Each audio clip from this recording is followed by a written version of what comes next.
Set up with the political class. What you do is you enforce the law. I've laid out a very, very detailed immigration plan on my website, tedcruz.org. It's 11 pages, existing federal law, and in with people who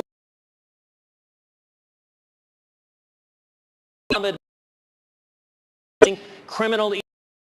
How many illegal aliens Bill Clinton deported? 12 million. Do you know how many illegal aliens George W. Bush deported? 10 million. We can enforce the laws, and if we secure the border, that solves the problem. And as president, I will solve this problem and secure the border. Mr. Trump, you like to say that you restarted this conversation in the campaign. I think I did. So who do you side with? Who do you side with in this? Senator Rubio or Senator Cruz? I have a very hard-line position. We have a country or we don't have a country. People that have come into our country illegally, they have to go. They have to come back in through a legal process. I want a strong border. I do want a wall. Walls just have to speak. Israel walls work if they're properly constructed. I know how to build. Believe me, I know how to build. But I feel a very, very strong bind, and really I'm bound to this country. We either have a border or we don't. People can come into the country. We welcome people to come in, but they have to come in legally. Thank you. Governor Bush, listening to this, do you think this is the tone, this immigration debate, that Republicans need to take to win back Hispanics into your party, especially states like where we are in Nevada that has a pretty large Hispanic community? No, it isn't, but it's an important subject to talk about for sure, and I think people have good ideas on this. Clearly, we need to secure the border. Coming here legally needs to be a lot easier than coming here illegally. If you don't have that, you don't have the rule of law. We now have a national security consideration, public health issues. We have an epidemic of heroin overdoses in all places in this country because of the ease bringing heroin in. We have to secure the border. It is a serious undertaking, and yeah, we do need more fencing, and we do need to use technology, and we do need more border control, and we need to have better cooperation, by the way, with local law enforcement. There are 800,000 cops on the beat. They ought to be trained to be the eyes and ears for law enforcement, for the threat against terror as well as for immigration. This is a serious challenge, and if we can get it right, yeah, we'll start winning votes again.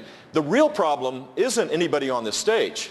The real problem is Barack Obama has had 6 years to advocate a position to fix this, and he's done nothing. The Congress has funded these programs of building more fencing and doing all this, and he hasn't done it. He wants to maintain it as a wedge issue, and so does Hillary Clinton.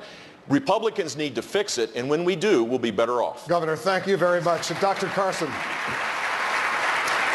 you recently visited a refugee camp in Jordan, and you deemed it, in your words, really quite nice, saying the people there didn't to the United States. Do you think these camps are a long-term solution to the problem of Syrian refugees? Well, it was very interesting having an opportunity to talk to the Syrians themselves, and I asked them, what do you want? What is your supreme desire? Their supreme desire was to be settled back in their own country. I said, what can Americans and other countries do? They said, support the efforts of those who are trying to provide safety for us, including the Jordanians. Of course, they had a brand new hospital, for instance, that was unstaffed because there wasn't enough money to do it. But here's what's really neat. If you go into Hasaka province in northeastern Syria, that's an area that's as big as Lebanon. It's controlled by the Kurds, the Christians, and the moderate Sunnis. And there are airstrips and hotels. You could settle a lot of people there to provide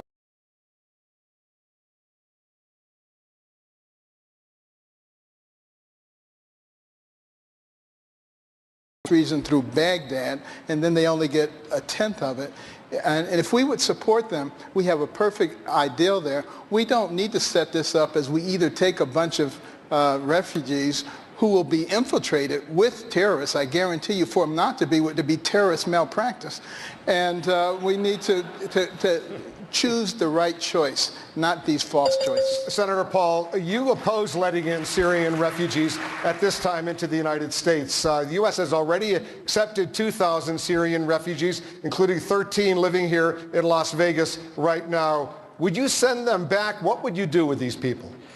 You know, I think we need to set the record straight on this, because Marco bill there was no provisions really for extra scrutiny or safety for refugees. At the time the bill came up, 2 Iraqi refugees came to my hometown, Bowling Green, Kentucky. Their fingerprints were on a bomb from Iraq. They were in the data, but we didn't pick them up in government housing stamps, and we began providing for them, but we didn't have adequate security. On the Gang of 8 bill, on Marco's bill, we had an opportunity. There was a conservative consensus for an amendment I put forward called Trust But Verify that would have strengthened border security on both refugees, students, and those coming here. And Marco sided and was, I guess, more sympathetic to Chuck Schumer and to the president than he was to conservative principles. But this goes directly to national defense. And if he wants to run as a national defense, why he hasn't just admitted, as he's just admitted, the reason why those refugees were allowed in is because they messed up in how they used the actual database. They should have known. They didn't, because they didn't run the actual law as it exists now. It didn't work well. As far as the refugees are concerned, it's not that America doesn't want to accept refugees, Wolf. It's that we may not be able to, because this is an issue we have to be 100% right on. If we allow 9,999 Syrian refugees into the United States, and all of them are good people, but we allow one person in who's an ISIS killer, we just get one person wrong. We got a serious problem. And there is not a single person in the national defense apparatus of this country that can guarantee you we're going to be 100% right. And that's why, as president, I'll take this very seriously. Senator Paul, you didn't answer the question about the 2,000 Syrian refugees who are already here in the United States. Will you send them back or let them stay? What my bill would do would be only for refugees going forward. So I haven't taken a position on sending anyone home, but I have taken the position that we have a lot of problems here in our country, and that one of the things that we do, charity is about giving your own money. Charity isn't giving someone else's money. To put everyone on government housing and food stamps and bring them in from around the world, I think is a mistake. To give of your own money, I've given to my church. My church has helped people that came from Bosnia. That's a good thing.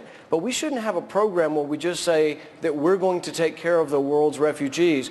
Nobody in the Middle East is doing anything. Saudi Arabia, Qatar. We have another.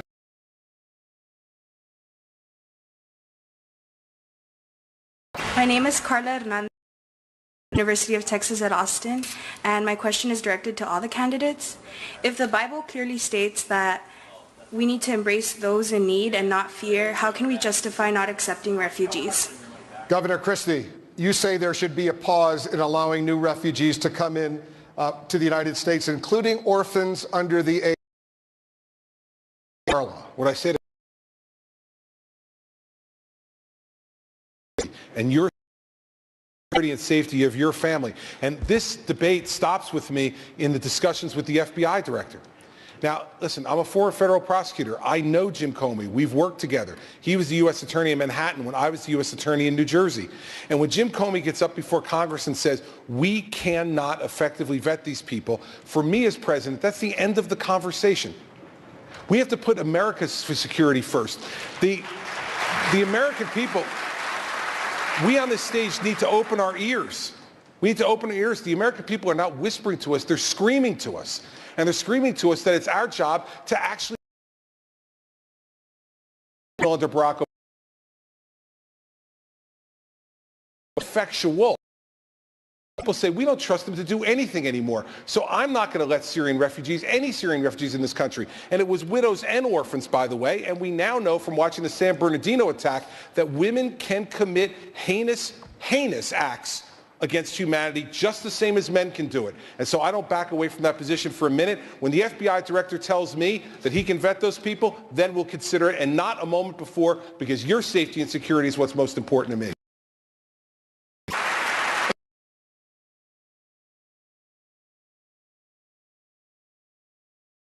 That's the first.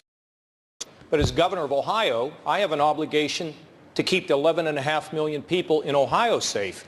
And we've been very effective with our Joint Terrorism Task Force being able to make busts. In fact, we just made one 3-4 weeks ago against a person who was favorable to ISIS living in Akron.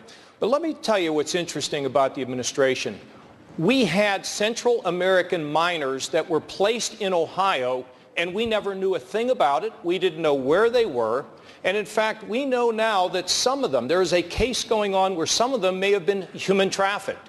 So when the administration tells me we have a great vetting process, the proof's in the pudding. They sent these minors to us. Our schools were disrupted. We didn't know where they were, and bad things happened to them. And now they tell me that we ought to be able to admit these Syrian refugees. So, Wolf, look, people have accused me at times of having too big of a heart.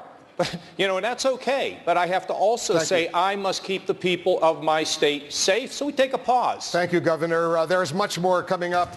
We are only just beginning. Coming up, what other global hotspots await the next president of the United States?